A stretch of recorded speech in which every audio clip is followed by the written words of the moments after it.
Jangan terlalu banyak bicara, hanya sampaikan argumen yang kuat untuk mempengaruhi orang lain.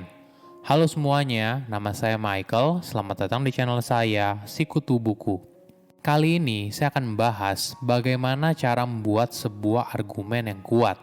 Apakah kita bisa meyakinkan seseorang dengan segudang alasan atau hanya memberikan argumen singkat tapi padat?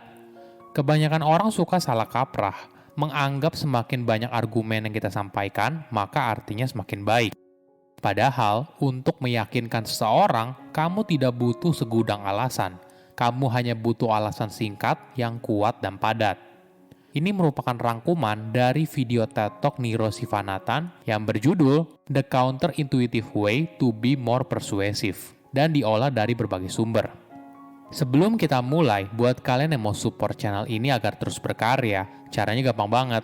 Kalian cukup klik subscribe dan nyalakan loncengnya. Dukungan kalian membantu banget supaya kita bisa rutin posting dan bersama-sama belajar di channel ini.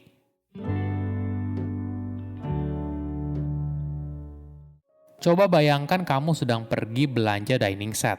Ternyata, toko favoritmu sedang menjual dining set yang berisi 24 piece dengan harga diskon. 8 piring dalam keadaan baik, 8 mangkok dalam keadaan baik, dan 8 piring dessert dalam keadaan baik. Selanjutnya, coba bayangkan alternatif kedua. Toko favorit kamu ternyata hanya menjual dining set yang berisi 40 piece dalam keadaan diskon. 8 piring dalam keadaan baik, 8 mangkok dalam keadaan baik, 8 piring dessert dalam keadaan baik, 8 gelas tapi 2 gelas dalam kondisi pecah, dan 8 piring saus tapi 7 piringnya rusak. Nah, dari dua hal itu, berapa kira-kira yang bersedia kamu bayar? Ini merupakan dasar pemikiran dari sebuah eksperimen cerdas Christopher C. dari University of Chicago. Ketika bicara soal harga dining set dengan 24 piece, rata-rata para responden bersedia membayar sekitar 7,4 juta rupiah. Namun untuk dining set 40 piece dengan beberapa produk yang rusak, mereka hanya bersedia membayar 3,6 juta rupiah. Kenapa para responden membuat keputusan yang irasional? Kenapa mereka hanya bersedia membayar setengah dari harga dining set 24 piece? Padahal, dalam dining set 40 piece, mereka akan mendapat dining set 24 piece lengkap ditambah 6 gelas dan 1 piring saus. Ini yang disebut sebagai delusion effect.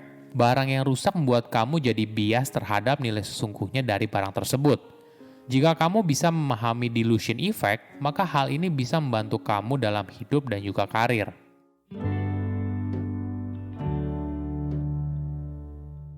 Pernah nggak kamu mengutarakan apa yang kamu rasakan, tapi kamu tidak berhasil mempengaruhi orang lain? Hal ini disebabkan pesan yang ingin disampaikan mungkin sangat jelas, tapi pembawaannya kurang baik. Ada eksperimen yang menarik. Peneliti memperkenalkan dua orang, Tim dan Tom. Tim belajar rata-rata 4-5 jam dalam sehari di luar dari waktu belajarnya di kelas. Sedangkan Tom juga belajar rata-rata 4-5 jam dalam sehari di luar dari waktu belajar di kelas. Dia punya seorang adik laki-laki dan 2 adik perempuan. Tom rutin mengunjungi kakek neneknya, dia pergi blind date, dan bermain biliar setiap 2 bulan sekali. Dari dua orang tersebut, siapa yang kira-kira memiliki nilai IPK yang lebih tinggi? Apakah Tim atau Tom? Secara rata-rata, responden memilih Tim. Padahal dua-duanya sama-sama menghabiskan 4-5 jam sehari untuk belajar mandiri. Hal ini ternyata disebabkan karena konteksnya berbeda. Ketika kita mendapatkan sebuah informasi, otak kita membaginya menjadi 2, diagnostik dan non-diagnostik. Diagnostic information adalah informasi yang berkaitan dengan sesuatu yang sedang dibahas. Misalnya dari contoh di atas, diagnostic information adalah 4-5 jam sehari yang dihabiskan untuk belajar mandiri. Sedangkan non-diagnostic information adalah informasi yang tidak berkaitan. Ketika dua hal ini bercampur, maka akan terjadi delusion effect. Fakta kalau Tom punya seorang adik laki-laki dan 2 adik perempuan atau bermain biliar setiap 2 bulan sekali telah mengaburkan informasi yang sesungguhnya kalau Tom juga belajar 4-5 jam sehari. Ini merupakan pelajaran yang berharga. Ketika kamu diminta untuk berbicara, hanya sampaikan fakta dan argumen yang kuat. Jangan terlalu banyak berbicara hingga akhirnya kamu malah punya argumen yang lemah di antara semua argumen yang kuat.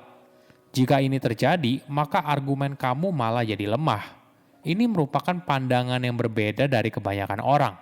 Kita mungkin terbiasa untuk memberikan segudang alasan untuk meyakinkan seseorang, tapi hal ini malah jadi tidak bermanfaat.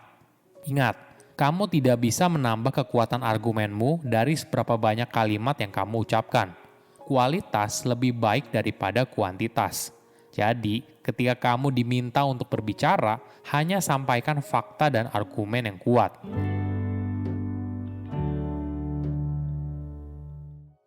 Delusion effect juga seringkali digunakan dalam iklan. Di Amerika Serikat, perusahaan farmasi boleh menjalankan iklan di televisi. Misalnya sebuah obat yang membantu kamu untuk tidur nyenyak. Iklannya mungkin berisi pasangan yang bermain di taman, karena pada malam sebelumnya mereka telah tertidur lelap berkat obat tidur yang mereka minum.